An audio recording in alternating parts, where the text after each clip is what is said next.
El Ayuntamiento de Baracaldo hemos cedido uno de los pabellones del Museo de la Técnica a la asociación Hay una Esperanza para Ti, que colabora con el Banco de Alimentos de Vizcaya.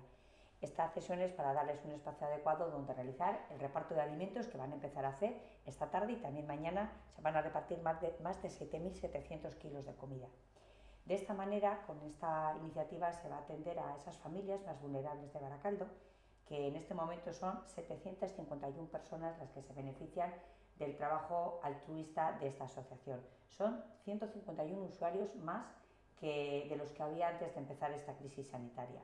Este espacio les va a permitir trabajar mejor, es un espacio más amplio donde se van a permitir que dentro del mismo se mantengan esas distancias de seguridad que exige la situación que estamos viviendo. Además, vamos a repartir también mascarillas y guantes para todas esas personas que están haciendo, como decía, esta extraordinaria labor. Además, como sabéis, desde el Ayuntamiento de Baracaldo hemos decidido entregar 20.000 euros a las dos asociaciones que tenemos en la ciudad que colaboran con el Banco de Alimentos de Vizcaya, que son Hay una Esperanza para Ti y Nuestra Señora del Carmen Soli. Este aporte de dinero les va a permitir, por ejemplo, comprar productos frescos como los huevos o incluso productos de primera necesidad, como por ejemplo pañales para las familias que tienen bebés.